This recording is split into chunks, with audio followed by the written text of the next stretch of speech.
What's that you're reading? Just a magazine, Playboy.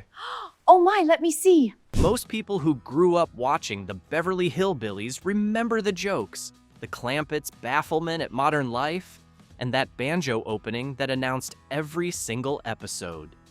But behind every scene, casting choice, and production decision, there's a layer of detail that most viewers never noticed. Here are 25 small details you missed in the Beverly Hillbillies, 1962. See what he's got. Thank heaven.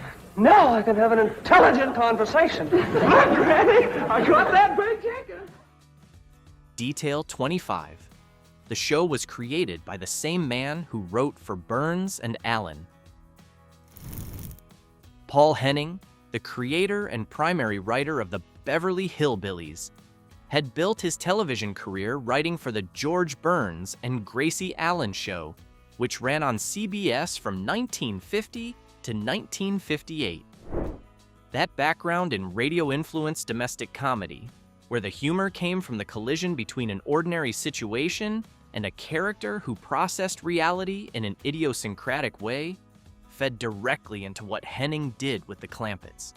The fish-out-of-water premise, the earnest misunderstandings, the supporting characters who never quite knew how to deal with the central family. All of it had roots in the Burns and Allen approach, where Gracie's cheerful misunderstanding of everything around her drove the comedy. Henning simply moved the geographic and cultural displacement to an extreme. Instead of a wife who didn't understand social convention, he created an entire family who didn't understand the 20th century. No hot? No hot.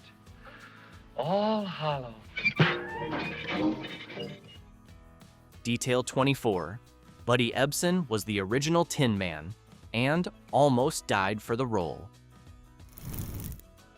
Before he was Jed Clampett, Buddy Ebsen had one of the most unfortunate near misses in Hollywood history. He was cast as the Tin Man in The Wizard of Oz in 1939, not the Scarecrow, as is sometimes misreported. Ray Bolger had originally been cast as the Tin Man and wanted the Scarecrow role. The two actors switched parts. Ebsen began filming as the Tin Man, wearing a costume that required aluminum powder to be applied directly to his face. After 10 days of filming, he collapsed and was hospitalized with severe lung damage from inhaling the aluminum. He was replaced by Jack Haley, whose makeup used a safer formulation. Ebsen referred to The Wizard of Oz as that damned movie for the rest of his life. One chorus of "We're off to see the wizard," sung in Ebsen's voice, survived into the final cut of the film.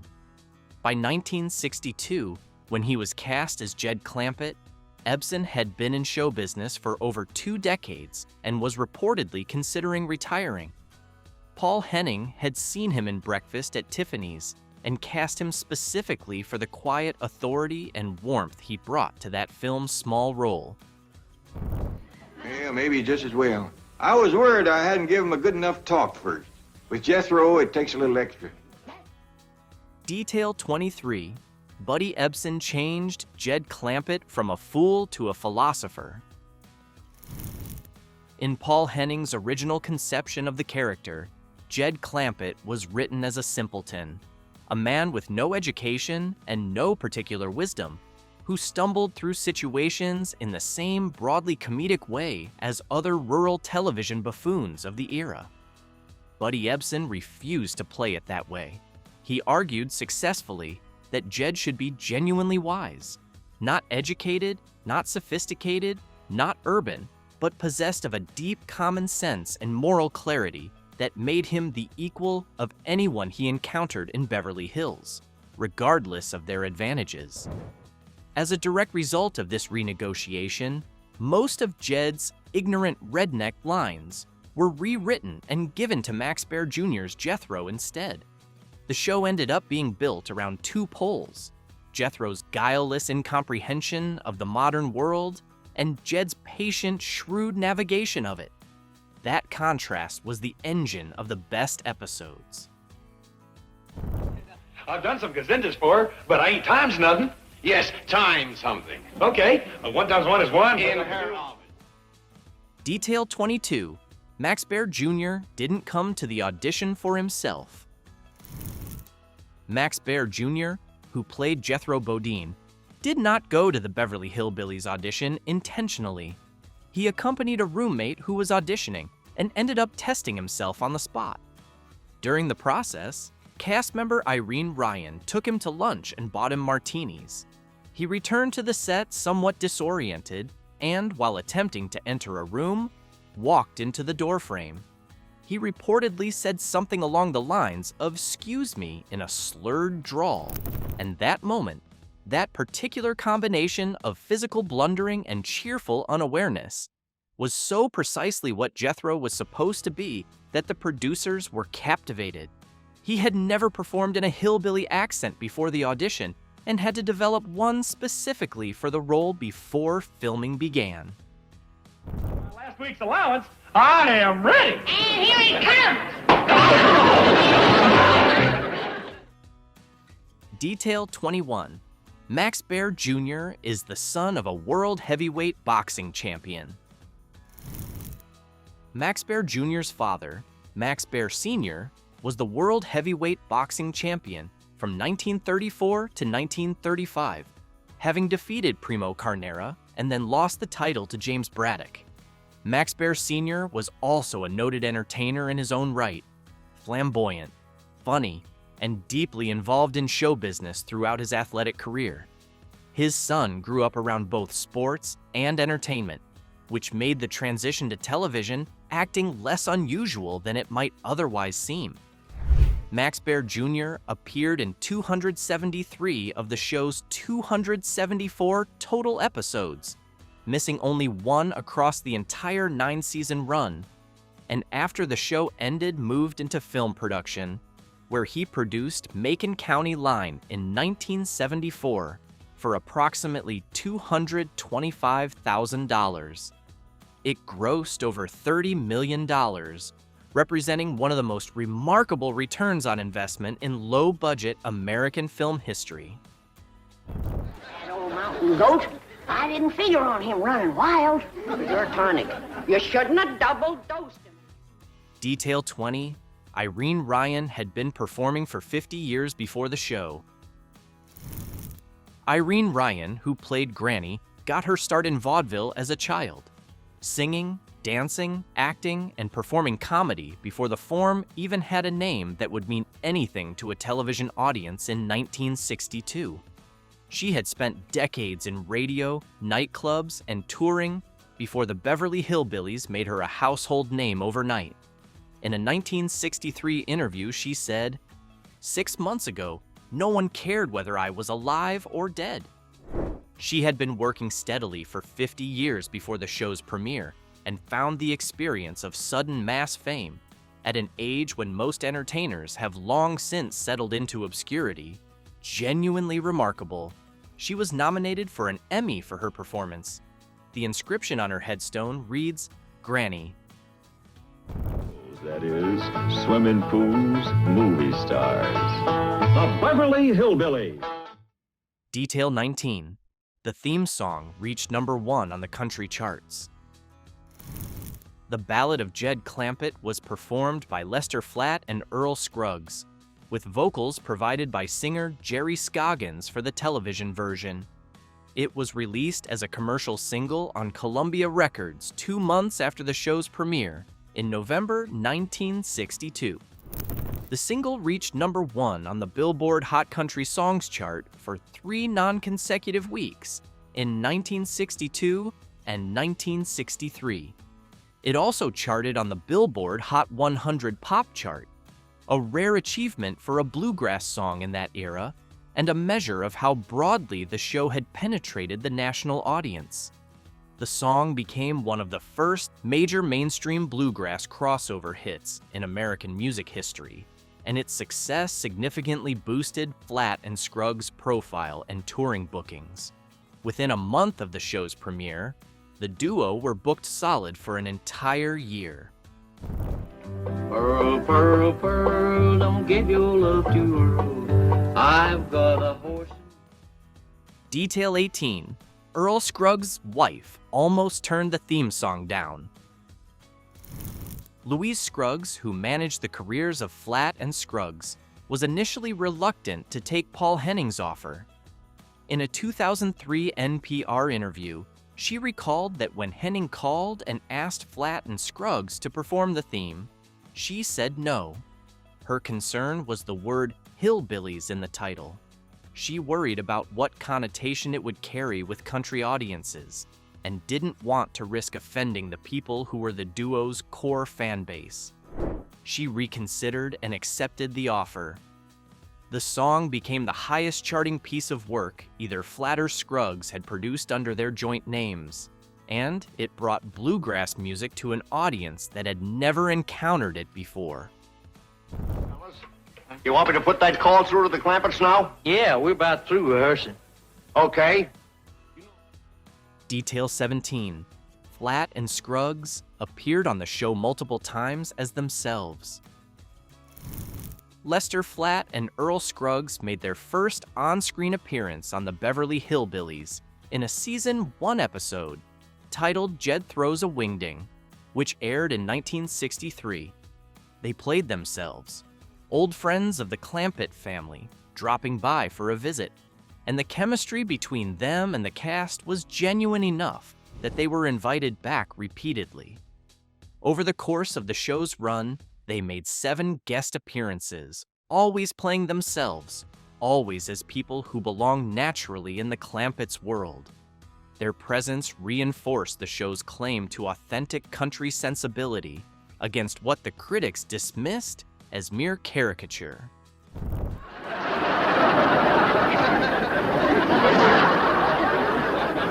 Sure is lucky we come along we did. Detail 16. The mansion was in Bel Air, not Beverly Hills. The grand house that the Clampetts move into, the one seen in every episode's exterior establishing shot, was not in Beverly Hills. It was in Bel Air, a separate and even more exclusive neighborhood of Los Angeles. The property at 750 Bel Air Road is known as the Chartwell Mansion, designed in 1933 by architect Sumner Spalding in the style of a French chateau. It was originally built for engineer Lynn Atkinson as a gift for his wife, who reportedly found it pretentious and refused to live there. The show's fictional address was 518 Crestview Drive, Beverly Hills, but the actual building was miles away. The interior sets where most of the action took place were not filmed there at all. They were built at General Services Studios in Hollywood, which is now Sunset Las Palmas Studios. Make up for the bad Joneses. Mr. Jones here is wanting me to buy the Hollywood Bowl off them. Hollywood Bowl? Detail 15, the Clampett Mansion, later sold for $150 million. The Chartwell Mansion's post-Beverly Hillbillies history is remarkable on its own terms. After the original series ended, the property changed hands several times. In 2019, it was sold to Lachlan Murdoch, son of media mogul Rupert Murdoch, for approximately $150 million, which at the time was the highest price ever paid for a home in California. The deal also included a neighboring property that had previously been owned by Ronald and Nancy Reagan. The house, built for a woman who found it too pretentious to live in, had become 60 years after the Clampetts' truck rattled past it in the opening credits, one of the most expensive private residences in the history of American real estate.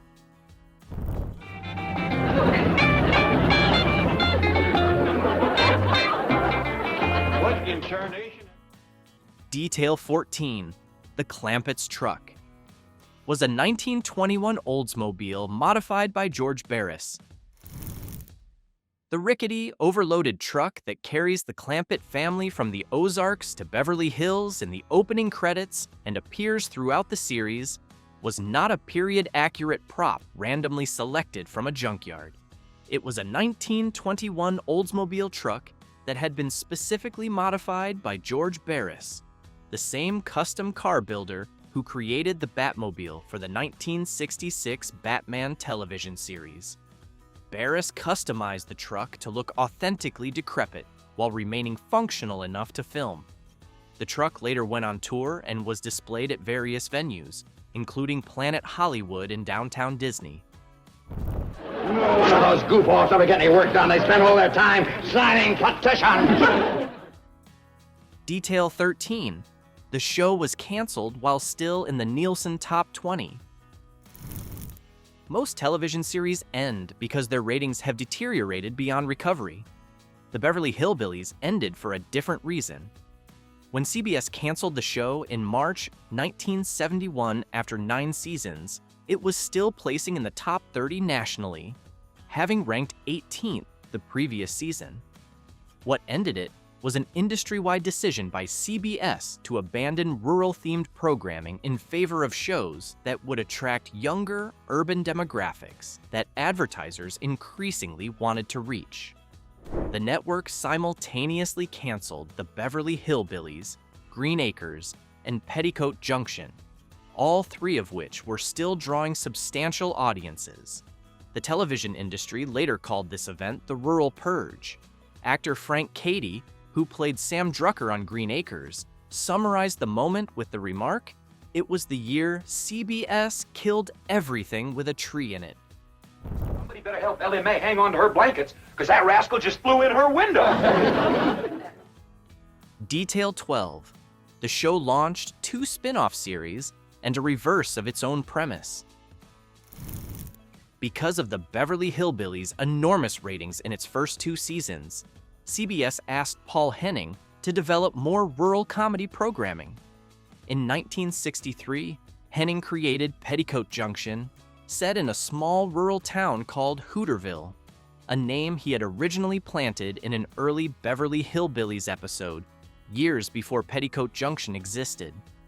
In 1965, he created Green Acres, which deliberately inverted the Beverly Hillbillies premise.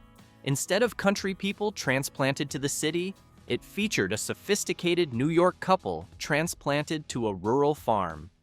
All 3 shows were connected by occasional crossover characters and cast members.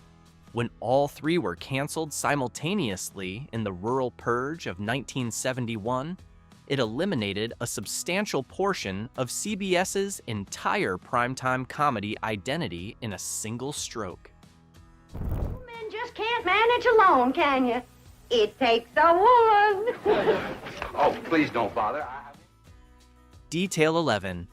Biba Natteret almost played Granny and was already Betty Rubble.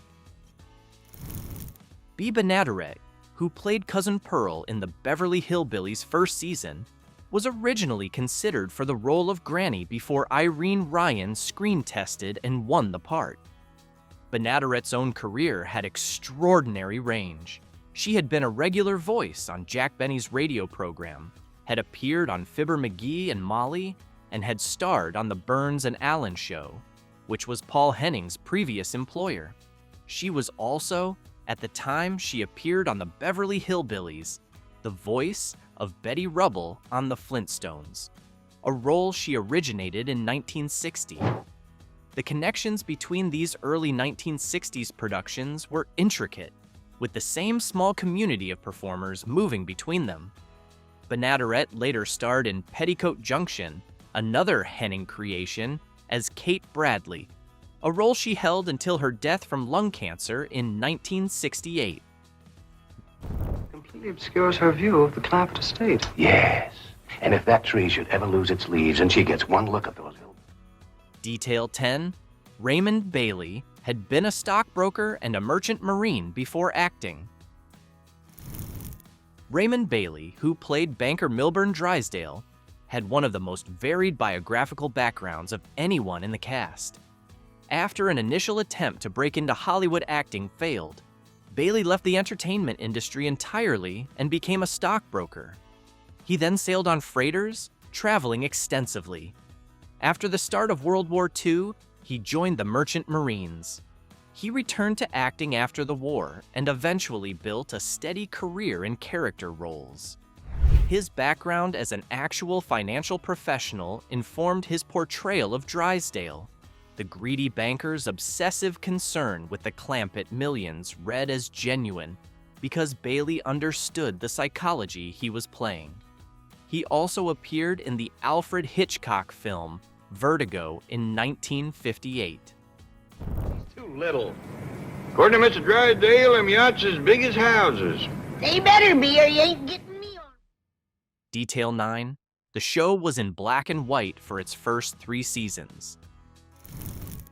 The Beverly Hillbillies was filmed in black and white for its first 3 seasons, from 1962 through 1965. The first color episode, titled Admiral Jed Clampett, aired on September 15, 1965, at the start of Season 4. Of the show's 274 total episodes, 106 were filmed in black and white and 168 in color. For viewers watching in the early 1960s on black and white television sets, which was the majority of the audience, the transition was invisible. For those watching reruns in later decades, the visual shift between the earlier and later seasons is immediately apparent. The black and white seasons have a different texture and quality of performance that many fans of the show have argued suits the material more naturally than the brighter, more conventional look of the color years. Well, tell him I'll get back quick as I can. Well, ain't you gonna wait for him? He should be here by now. Well, I can't, Pop. Detail 8. Nancy Kulp had a journalism degree and served in the Navy. Nancy Kulp, who played Miss Jane Hathaway, the banker's earnest, bird-watching, perpetually frustrated secretary, brought a remarkable background to the role. She held a bachelor's degree in journalism from Florida State University, had worked on a master's degree in English and French, and had been a feature writer for the Miami Beach Tropics newspaper, writing profiles of celebrities including the Duke and Duchess of Windsor and Clark Gable. In 1944, she left graduate school to volunteer for the United States Naval Reserve as a member of the Women Accepted for Volunteer Emergency Service, the Waves.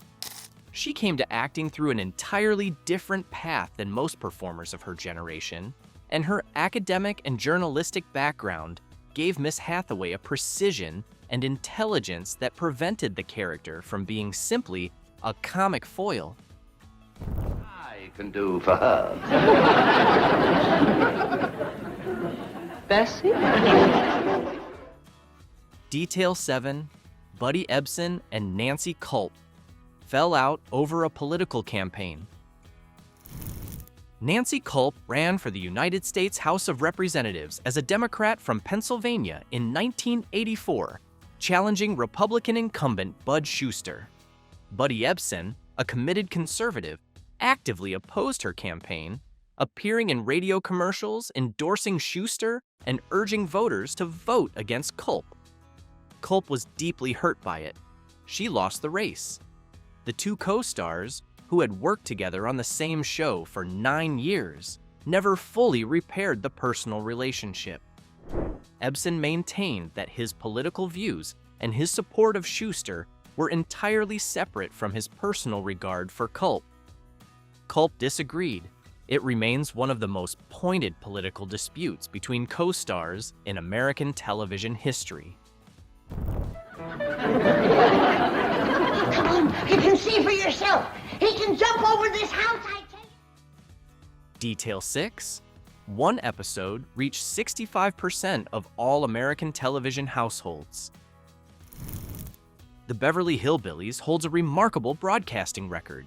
The episode, The Giant Jackrabbit, which aired on January 8, 1964, during the show's second season, was watched by 65% of all American households that owned televisions at the time.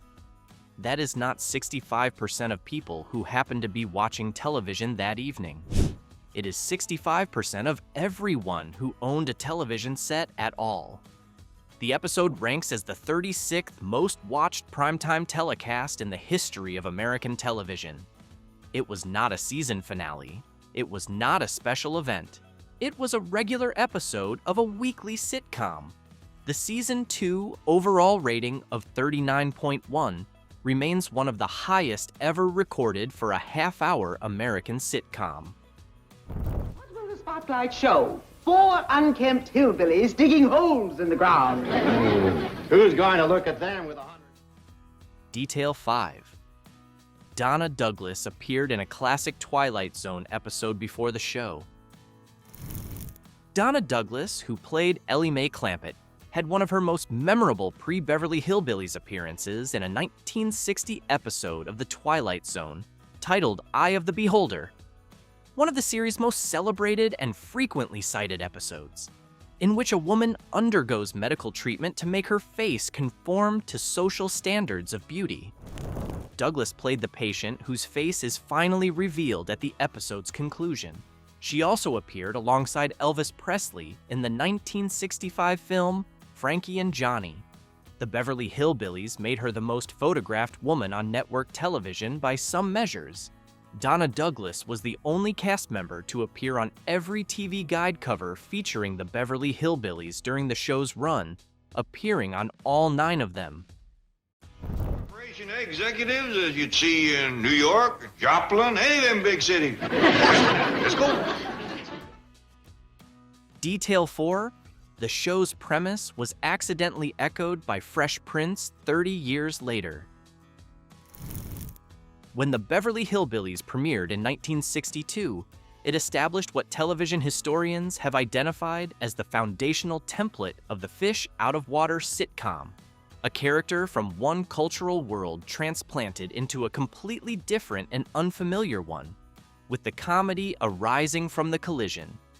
The specific pattern, a young man from a poor, culturally specific background, arrives in wealthy, suburban California and has to navigate a world of privilege he has no preparation for, was the precise template of The Fresh Prince of Bel-Air, which premiered on NBC in 1990. The geographic location was identical. Both shows were set in the same upscale Bel-Air neighborhood. The cultural displacement was structurally the same. Neither show required the other to exist, and they approached their shared premise very differently. But the ancestry is direct. Bonjour again, Doctor. Oh, Mrs. Bodine, I am so sorry my actions in the office were misconstrued. Detail 3. The show's critical contempt and its ratings were perfectly inversely proportional. The Beverly Hillbillies had an unusual relationship with American criticism throughout its run. Reviewers dismissed it almost universally as lowbrow, unsophisticated, and beneath serious comment. The Saturday Review was among the few publications to find anything to praise in it, and even that was framed as a minor achievement. CBS received letters from academics and cultural commentators protesting the show's existence. Meanwhile, it was the #1 program in America for its first 2 seasons and remained in the Nielsen Top 10 for most of its run. The gap between critical contempt and public enthusiasm was rarely wider in American television history. Buddy Ebsen once quoted the Saturday Review's observation that the show possessed social comment combined with a high Nielsen as evidence that the critics had missed what the show was actually doing, even in the act of dismissing it. What a surprise! Catherine, honey, look who's here! Evening, Jethro. Detail 2. Jethro Bodine was played by Max Baer Jr. in drag for a dual role. In the show's early episodes, Jethro had a twin sister named Jethrine, a character who appeared as a running joke referencing both Jethro's limited understanding of gender and the show's general approach to hillbilly comedy. Jethrine was also played by Max Baer Jr. in drag, with the speaking and singing voice dubbed over by Linda K. Henning, the daughter of creator Paul Henning. Linda K. Henning also appeared in the show in her own right under her own name as a recurring character. The dual role casting meant that whenever Jethro and Jethrine appeared in the same scene together, Max Baer Jr. was playing opposite himself, a modest technical challenge for a show that generally ran on a tight production schedule. Celebration of the wedding. You mean that Llewellyn is still waiting to marry me? No, I'm talking about Ellie. Detail 1. The show ended because advertisers wanted a younger audience, not because anyone stopped watching. One of the most often misunderstood facts about the Beverly Hillbillies is why it ended. The conventional assumption is that the show declined and was canceled because it stopped being popular. The reality is different. The show was canceled in 1971, not because audiences had abandoned it, but because CBS's advertisers had shifted their priorities. The network was under pressure to attract younger, urban demographics, viewers in the 18 to 49 age range that advertisers were willing to pay a premium to reach. The Beverly Hillbillies audience was older and more rural, and it was not the audience the advertising industry wanted to buy. CBS's decision to cancel its entire portfolio of rural programming simultaneously, what became known as the Rural Purge, was a business decision about demography, not a creative judgment about quality. The show was still drawing an audience of tens of millions of people on the night it aired its final episode. It just wasn't the audience anyone was willing to pay for anymore.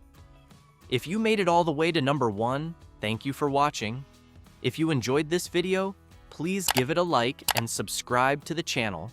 There is a lot more where this came from.